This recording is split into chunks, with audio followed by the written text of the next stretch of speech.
Yeah. This is 50.com. Heineken live in full effect. And I'm the ESSO, Everyone Sees Sounds official. And this is 50. Who we got sitting right here with us today, man? Introduce yourself, B. You already know it's your boy Blu Diaz, super producer, Respect the Grind, representing Respect the Grind, and Blue Vision Productions, Underground Villains. Super artists in the building, you already know. Oh, really? So you make records, you make beats, and you're an artist? Yes, sir. All three at the same time? All three at the same time. I do a little acting here, make beats. I do like beats for like showcases, beats for like intros, beats for underground artists, make my own beats, and I'm an artist myself. All right, so where does your love of all these things come from? Because normally we got people that's, they just want to rap, they want to do beats, they want to act, then it falls in their lap, and then they make a decision. What's making you want to do all these things right now? To be honest with you, I've been rapping since the age of 14 years old. I always fell in love with it since day one. My real passion is making beats. It's like a feeling. Once I make these beats, it's like, it's like an adrenaline that I get. Watching DJ Premier, watching DJ P-Rock, Jay Dilla, all these super producers. Been making beats since 1997. That's quite a long time now. My first drum machine was the Boss 660 back in the day. So ever since, I got a good friend of mine. He goes by 88 Keys. I don't know if you ever heard of I'm very aware who he 88 is. Keys is my man. So I used to, guy. yeah. Shout out to 88 Keys. Grew up with him in Long Island. Used to live in West Hempstead, Long Island. So me watching him working on that MPC 3000, and he's the one that inspired me. So I've been making beats. It's been on ever since. So that's where my passion is right there, making beats. I enjoy rapping. I enjoy doing other things, but production is where my heart is at. You ever worked with like producers and beat makers from like other regions, or got to see how they work? And the reason why I ask, because I've lived in multiple places just like SO, so the style of how a New Yorker makes beats versus how a dude from whether Florida or New Orleans makes beats is really unique. It doesn't look the same, even though the greatness comes out. Well, as far as that, I lived in New York all my life, but I travel like I've been to Texas, I've been to like North Carolina, and I just I'm not trying to say that I pick up styles from different people, because everybody's in their own lane at the end of the day. Yeah. So I just try to stick in my own lane. So the New York vibe is what I'm on, because that's where I'm from. That's home. That's my home base. But I sat down with other producers from like Florida. I go to showcases. I meet. I even met producers from London. I even met a producer from China. I'm in contact with him now. And learning different flavors is what I do. It's like I learn. I sit there and I observe, and I see what he does. I see what he does, and see what he does. But I just try to stick in my own lane.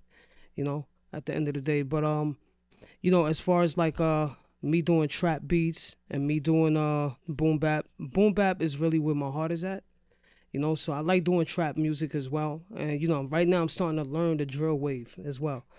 So right now I'm just strictly just sticking like with the underground vibe now, like just doing a lot of boom bap for like boom bap artists. Well, let me ask you a question. If that's where you at, I know personally, because I kind of been in the business for a long time. Right. It's hard to make a living trying to finance what you got going on with dealing with those type of rappers, because they don't pay like that. It's a different type of wave. Do you think that you want to stay in that lane, or are you looking now to try to step up and do something bigger? Well, right now, as I said, I'm looking to do the drill wave. I'm trying to get on the drill wave. It's kind of hard. I'm not gonna lie to you. What's making it difficult? Huh? What's making it difficult? Actually learning the machines and learning the patterns of the beats. That's why I was asking you from the down south dudes, because the way their pattern and how they make it, they don't even use MPCs unless it's Manny Fresh, maybe at best. I think it is Manny Fresh. Ain't really making no beats right now for nobody. Yeah. Oh no. Yeah. So you said learning the patterns and. Yeah, learning the patterns off like Logic and Reasons, and just sitting there watching them. So right now I'm trying to get on that wave, because as far as like as you said with finance, that's what I'm trying to get.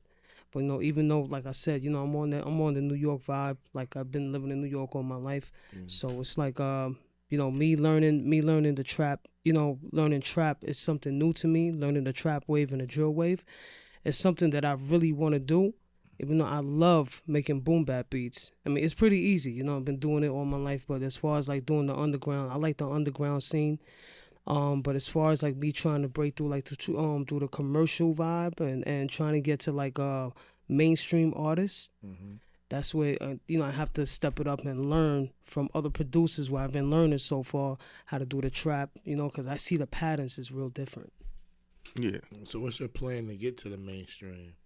My plan right now was just right now I'm building on my production company, Blue Vision Productions, just getting beats out there, just tagging people and beats, inviting them down to like beat listening sessions and stuff like that. Do showcases with like producers, other producers. You got a team that's set up? Do you got management? Do you have a lawyer?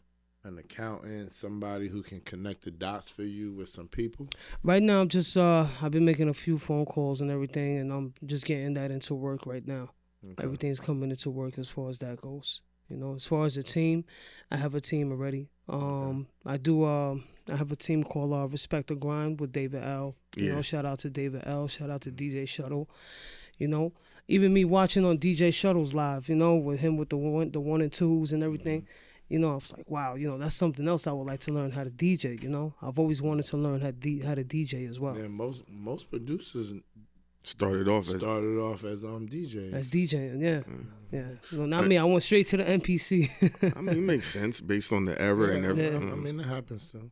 And then you say you working to put out music as an artist. Like, is that something serious, or you just dipping your toe in it? Who's helping you? Have you always wrote rhymes, or you got somebody helping you understand the flow of really strong structure? I thought he said he wrote rhymes when he was like 8, right? Yeah. I mean, since a kid, just played with it here and there. Yeah. I got a few songs right now, so you could go on my SoundCloud as well. Go on SoundCloud. I'm working on my Spotify. I have a few good songs that I do performances as well and showcases. Okay. I have a few good joints, but like I said, I know how to sit there. I know how to write a 16. You throw a beat in front of me, say, hey, Blue, write to this song right here. I'll sit there and I'll write. I'll do what I got to do. How many songs have you created so far? Oh, wow. Throughout your career? Oof. Or your lifetime? Lost count. Okay. It's a lot. I got a lot of songs. Okay. I would say maybe at least a good over like maybe 100 songs. So which is good. How are you releasing the songs though? Well, right now, I haven't been releasing no material. Right now, I just been going to showcases and performing them. But why wouldn't you release the material? Because some of it could get dated.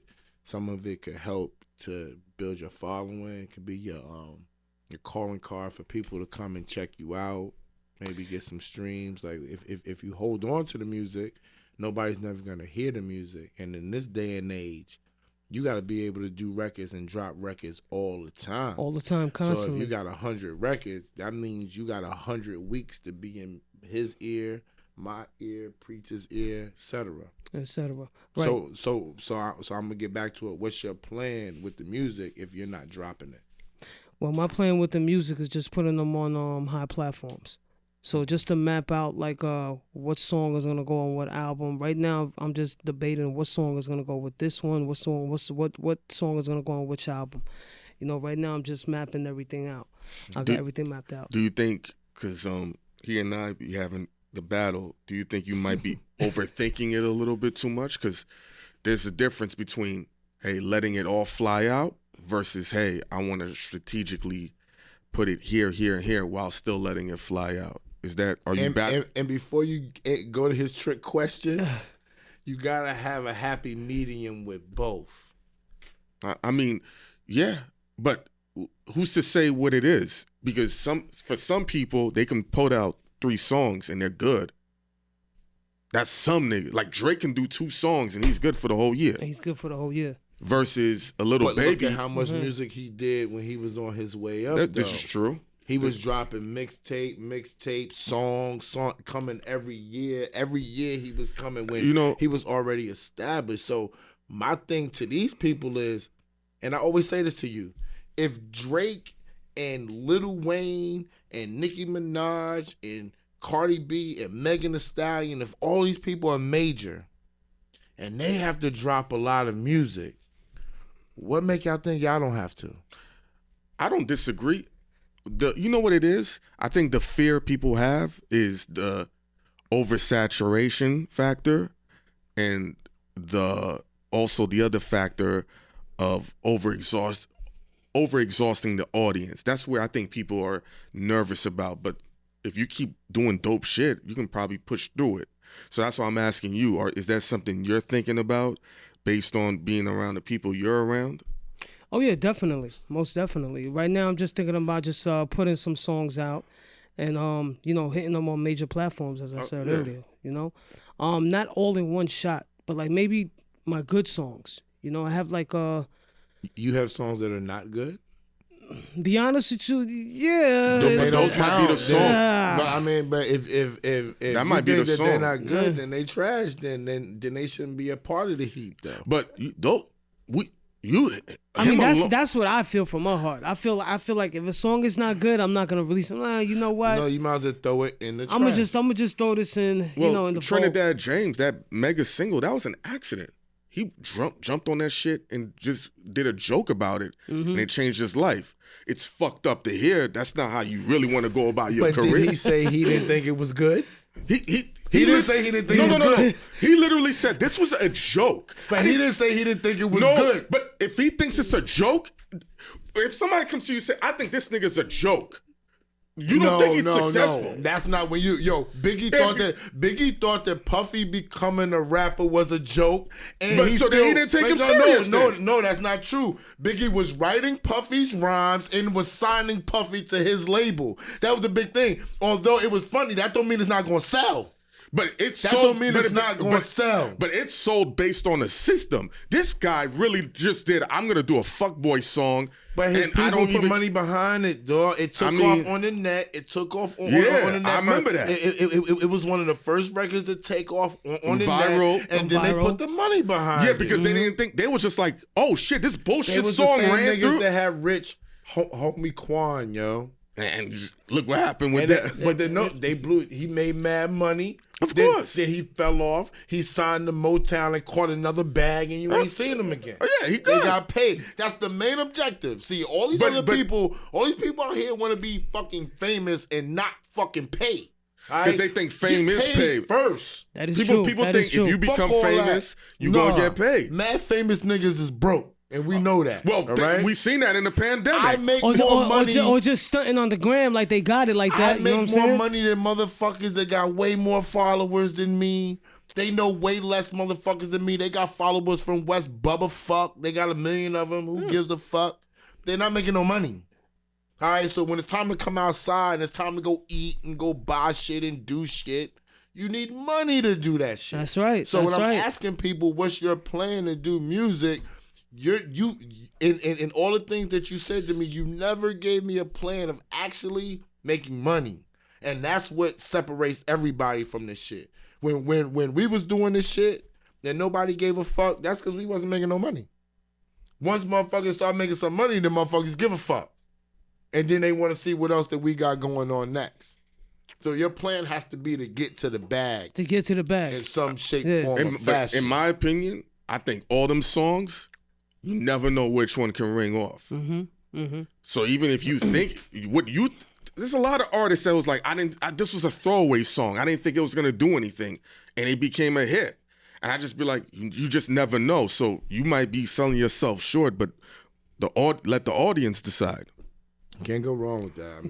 Definitely can't go wrong with that. But if he run across me, right, and I hear a trash ass record, he's never gonna get my ear ever again. I mean, that's the when you, as a creator, that's what you always do when you put your art form out. Not when you say it's whack. It doesn't matter. He said he thinks it's trash. It does matter. No. It does matter. No. Then let's go back. When we was putting out clips, you used to be like, I don't think these is all this good and stuff. I'm like, these shits is good.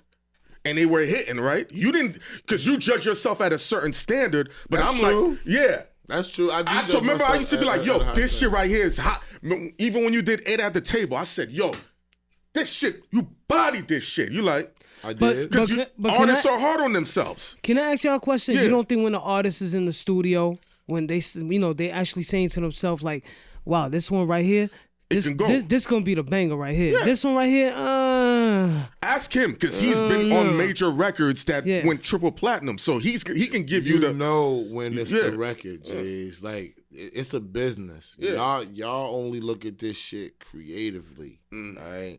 It's bigger business than just creative. That's why, you know what I'm saying? Like, if it was just creative, then everybody, hot motherfucker would be lit, and they're not. And the motherfuckers that don't be that hot be lit. Why? Because the word business is way bigger than the word music. Y'all, but for some reason, the creative people don't pay attention to that. It's not called music. It's not called business. It's called music business. Just that simple. Period. So when you think it's just about your 100 records, that's what I'm trying to tell you. It's not about your 100 records. It's about who you going to get to listen to your 100 records.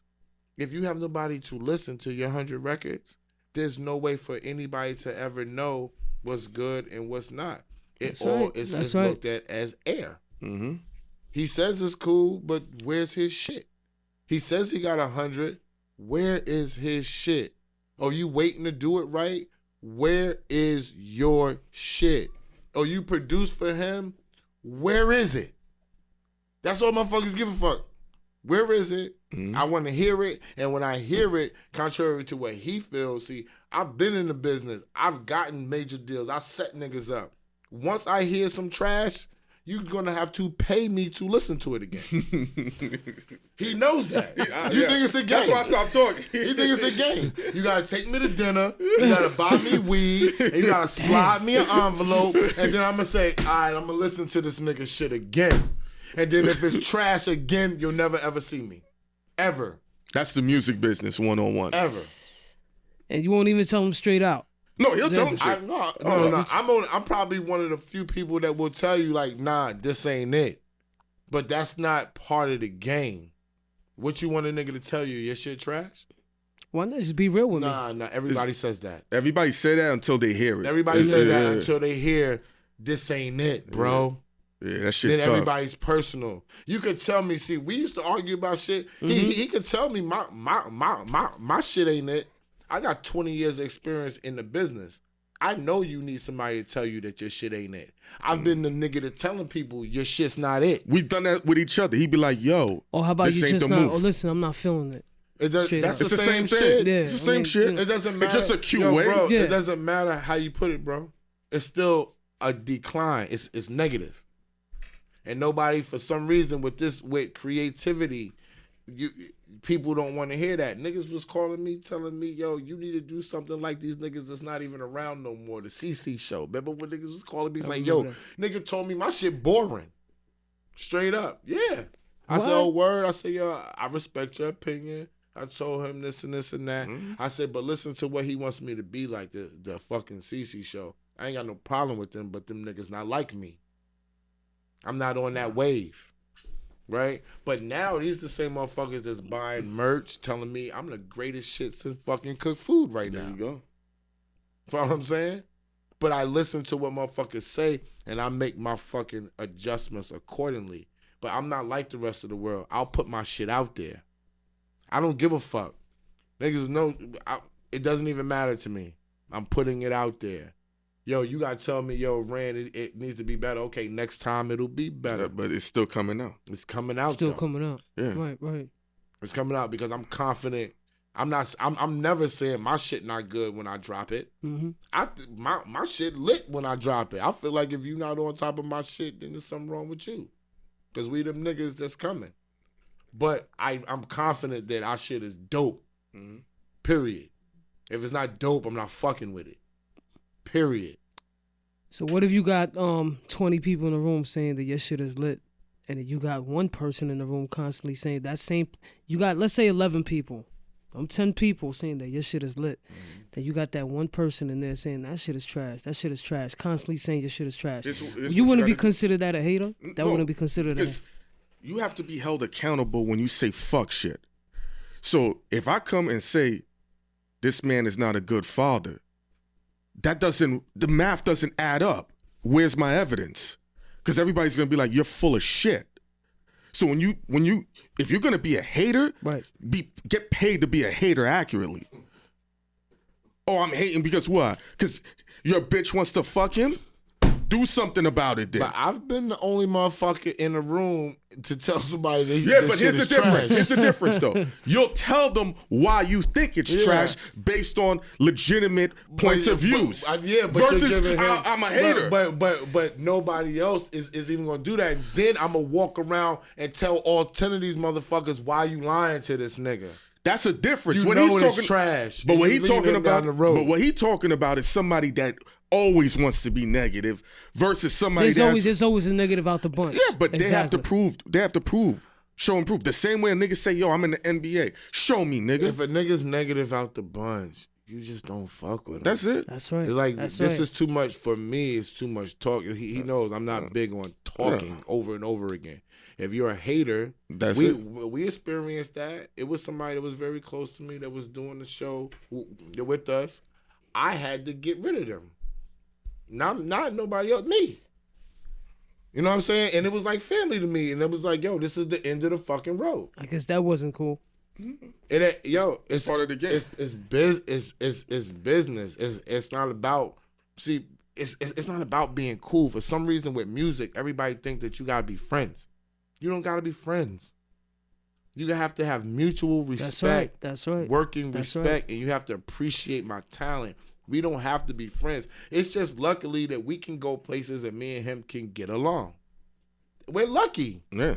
People meet us and be like, "Oh shit, y'all really, really fuck with each other." Mm-hmm. That's fortunate. Yeah. In every situation, you're not gonna have that. When it comes to creativity and money, you know, we battle. But when it comes to doing life shit, we drink the same champagne. We like the most expensive food. We're always ready to leave the party at the same time. It's never like, But the other shit, it'd be like, yeah, but that's life, you know? The same type of vibe together. Yeah, that's it. You know, I've always, working in this business, I was taught that as well. Just piggyback on what you were saying about, you're going to meet people in this business where you're not going to be feeling them too tough. You're going to be, you're going to be close friends. You're going to be, I met a lot of people like that in this business where I could say, listen, I could fuck with this person to a certain limit. I see he's only about business. I fuck with him on the business level. Him, he's cool. I could fuck with him, go, after the show, go chop it up with him, have a beer, go all eat, day. go chill, come to the studio, let's chop it up, listen to some beats and hang out, Yeah. Yeah, definitely. So, Blue. Yes, where sir. Where can people find all 100 of your songs? Fuck this shit. All 100 that you got stashed. I want all the coke. Put the shit on the table. We got. Listen, let the world OD. You can find me on Spotify. Blu Diaz on Spotify. You can find me on that. You can find me on Instagram, Blu_Diaz. You can also find me on SoundCloud. That's Vision, VISHEN, triple N. Make that a triple N. And y'all, Blu if he Diaz. don't got 100 pieces up there, let him know. DM me, ESSOWRLD. Yeah. And put me on. He better have 100 pieces up there. And you can listen to my beats. All right, that's Blu Diaz on SoundCloud. Check out my beats as well. I had a meeting in Jersey yesterday. Yeah. Deep in Jersey. We got to go to that again. I'm gonna. Since you say you're working on the drill wave, there's a young kid. He's literally 10 years old. His name is Little Scrap. Okay. Try to get a beat to him. He literally, this is some insane shit. God bless his yesterday. talent. God bless his talent. Yeah, there's a lot going on with it though, but that would be one of the waves. I don't do that. A lot going on with it. Oh no, it's unavoidable. All them drill niggas, it's unavoidable. It's a lot going on. No. All of them. Bro, this is 50, Heineken. He didn't wait, but he didn't tell us Gram. He just said Spotify. No, I said the Gram. Yeah, the Gram is BLU_DIAZ and DistroKid too. You can find me on DistroKid. Okay, yeah. All right, you know what I'm saying? So you can find me on 50. that. Boom.